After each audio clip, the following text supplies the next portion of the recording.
Copyright disclaimer under Section 107 of the Copyright Act 1976. Allowance is made for fair use, for purposes such as criticism, comment, news reporting, teaching, scholarship, education, and research. Fair use is a use permitted by copyright statute that might otherwise be infringing. Okay, go ahead. Marlena tried to say that Grandis had brought Journey back on the 13th. But from my understanding, the place that they were staying, that Grandis brought Journey and Marlena back like 7-something in the morning to their address on the 15th. Fred, can you take me back in time to June 15, 2021, when Summer Wells went missing? Can you put yourself back into that space and kind of relay how it all went, what you remember about it, so that the listener understands just how close you are to this situation and Summer Wells' disappearance, that you were basically sort of, I don't want to say a witness, but you absolutely lived close enough to know what was going on for the most part. What's he trying to say now? So describe what you witnessed on the 15th. Like, take it back to the 15th. And the whole day? Yeah, the whole day. The whole day. Start with everything you remember from that day, starting when you woke up and everything that happened that day. Well, when I got up that morning and stuff, I left and went to get cigarettes and stuff. And when I went out of the hollow, I seen Dawn and the boys coming out from their driveway and stuff. Like around? He was around 8 something that morning. Okay. Which he was with the boys, so that's odd. Yeah. He wasn't supposed to be, I don't think. But he was. He was home that day too. Was he? Do you think he was? Yeah, and went to work that evening. At a candy cut there. So, you think he was home that day? Yeah, was he? Do you think he was? Yeah, and went to work that evening. At a candy cut there. So, you think he was home that day? Yeah, I know he was. Where, you saw him? Back. Yeah. Where'd you see him at? At his house, because I was in and out hauling junk that day. I was hauling a bunch of old cars and stuff out. And then I went to Kingsport and got cigarettes and then come back, and for like three days there was a white HHR when you come to the stop sign at Ben Hill. If you look down the road, which the first place you see is Simpson Loop, but straight across from the shed of Dawn and Candace's on Beach Creek, there was a white HHR set there for a couple days before someone went missing, and it was there that morning when I went out to get cigarettes as well. Okay. And then it was still there when I come back in. Then I messed around there at the house and stuff. And there's a lot of tree trimmers in the holler that day, cutting power lines and stuff like that. And then I was trying to think what time it was. I tried to go down and load them cars and stuff. Give us a little rundown. Well, we got up and Fred went down the holler, tried to load that car, and he couldn't get it loaded by himself, so he came back up there and got me. What and time? That was probably about, I think it was about 12 o'clock, I guess. I tried to load some cars to haul off that day, but I ended up getting unhauled. We had to unhook a trailer and scotch it, and then take the truck and pull the damn car up on the trailer. Over at the 168 property, then at his mom's. 167. Oh, 167. Okay. All right. And then you guys, did you go back up to the 207 property after that, or did you go straight to the junkyard from there? Straight to the junkyard. Because they was about to close. Anyway, I seen when I was trying to load that one car at 167, I had the truck and trailer. Well, before that, let me back up. Before that, there's a blue truck that came in before I went down to 167 to try to load that car up. But he had went in and turned at Ed Redmond's and come back out just a little bit, and it was parked in between my driveway and Ed Redmond's driveway, which I had never seen that truck before. Interesting. But when I come out of the driveway, it was still sitting up there. When I come down the holler, I pass a girl driving a Mississippi Tiger coming in. And then I went on down to try to load that car and was having a big issue with trying to get loaded. And then the way I had my truck and trailer parked there, my truck was out in the road, and Andy come in. I just had it in my mind. I thought Fred had to pull over. He had to pull in his truck to let Andy by. He had right, Fred, how'd it go? Yes. Okay. Answer me this, Fred. I know where the Ford Escort said at your mom's house. Even if I did go in the holler on that day and you was loaded up, why would you have had to move? That car was off the road enough where I could have got by easily. No, it wasn't. It was sitting along the edge of the road. I had a trailer parked in the road loading. Okay. Last time I seen it, it was sitting probably 16 foot off the road with a big oak tree across it. No. You're talking about the blue Escort that your mom and daddy used to drive? Yes. They were sitting at the bottom of their driveway? I sure am. Well, I didn't see you on the 15th in that holler, bro. I don't care. So you're saying you didn't pass me or nothing? You didn't go by my house or nothing? Not on the 15th. I seen you on the 14th when you come in on the 14th. Because you about took it. I'm pretty sure that was the day you about took a door off my car and I swallowed at you. It was either that or Sunday. I can't remember. I've had too much shit going on in my life between my fucked up relationship and everything to remember whatever happened. But I was not in that holler on Ben Hill Road on the 15th. I was there the 14th because I was dealing with Captain Dobbs and I came home early or didn't even go to work that day. And I took out after someone went missing, that way my kid and people, and then I was there just to deal with people searching and stuff like that. So what'd you say, Fred? So I didn't have to move out of the road for you to go by me while I loaded the car on the 15th? No. And I had to move the trailer and stuff to let him go on by. And then I waited for him to come back out, and I thought he may have went to his uncle's or something. He was in there for a little bit. And then I pulled back out on the road. By the time I pulled back out on the road, him and the blue truck come back out. So I actually had Laura just to back the truck up at that point because she was sitting in the truck.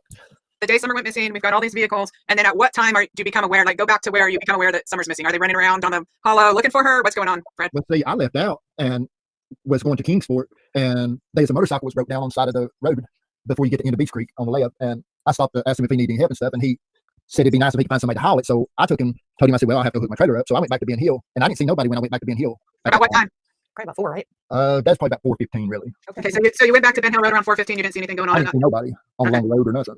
and then what happens? And then I went back, once I got the trailer hooked up, I went and loaded that motorcycle, and we left from there and went to Zoomers and got gas. And then I took it on the west side end and dropped it off. And then when I left from dropping it off, I went back to Zoomers, and that was roughly around 5:30. And I seen Andy back at Zoomers getting gas at 5:30. I came in after 6:30 or around 6:30ish or so. I don't know exactly what time. I mean, you was caught on camera at Zoomers at 5:30. There was no way I was on camera at Zoomers at 5:30, Fred.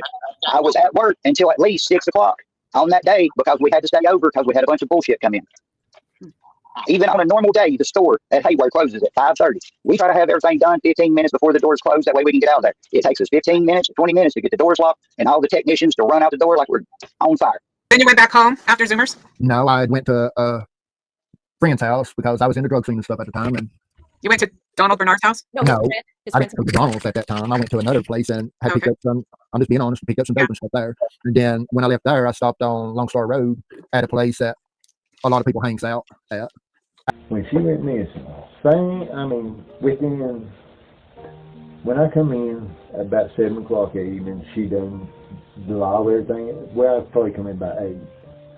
But you had already been The in. whole holler shut down, you know. You had already been in earlier that day, though, right?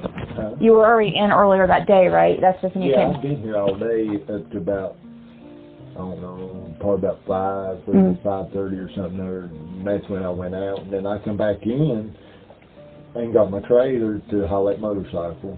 So that probably put it around 6:30 or something over, between 6 and 6:30. So right before I she. didn't see nothing, nobody right there. Around Right the when house, she was- nothing. At that time, you know. But when I come back in from the grocery store and taking that motorcycle, I ended up with another motorcycle on the trailer coming back with it, which is sitting out there. But what was I trying to tell you? My mind went blank for a second. You were saying how you went out when it was like Yeah. just when you came back in at 7. You were about to say something about when you came back in at 7, Yeah. and I asked you. I'm trying to think exactly You got how I'm wanting to grabbed say the this. trailer and motorcycle. Yeah, I'm just trying to think how I want to say here, you know. Oh, why? How Something- I want to word it. Oh, okay, yeah. I didn't know if there was something you weren't supposed to say. Then I come in, say I come in at 8 o'clock, well, the hall is shut down. Well, I come on up here, and then I actually walk back down there. So did they only let people in that had identification, or what were they doing there? Yeah, they wouldn't let nobody go in a vehicle unless you lived on that road. But they ended up letting you in, though, Yeah, right? they let me in pretty quick. I was actually just going to leave the truck and my trailer sitting Mhm. along the side of the road right there before you get to Don and them's driveway. There's kind of a little field down through there, and I'd actually pulled over right there and was just going to leave my truck sitting there, keep from bothering them, just walk on in. And Dog trail. Yeah. That goes right up to that flat spot before your driveway, correct? Yes, it does. I put in that little, Mary's husband used to work at the school in Church Hill. He had a trailer house on the property of the school in Church Hill, that elementary school. Mary and her husband, I can't remember his name. So, what was his name? But yeah, he gave my mom that playground equipment from the school, and I put it in there for my kids. Oh, that's cool. Yeah, but it's only like, it's right by the road, pretty much. That last spot you're talking about? Yeah, it's right there. Red Hill. I don't want to say anything bad, but he. How can I say this? He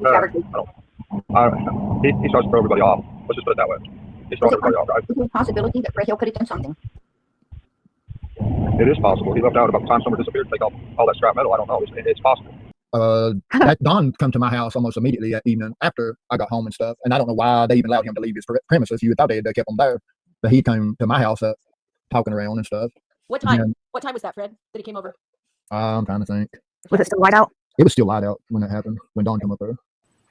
I've been up to his house several times trying to get answers, and he started talking about meth monkeys out in the woods and everything else, stirring me off in the wrong direction. I mean, all kinds of wild stories he told me. So we've been working behind the scenes with anybody that will listen to us and can make things happen. And we finally got our talk with Chris McDonough. We spoke to him for 4 hours last night. He wants to keep the information private for now, so I want to respect that as far as what was discussed and any audio he may have or whatever. So that's all I can say. But it was a 4-hour call. I'm not even joking. So you can imagine he was pretty interested in what Fred was saying. And at least that's what that's how I got. He was, I think, pretty shocked about some things too. So I think this is really, really good that, and that way he can compare it. He has some connections, and he can, instead of these rookies here who have 0 experience, and he has connections, and he is a member of the Cold Case Foundation, and he has a way of getting information that we can't. So he said he's going to compare some things and see what he can make happen, or let's see what we can do. So it was a very, very, very good call, guys.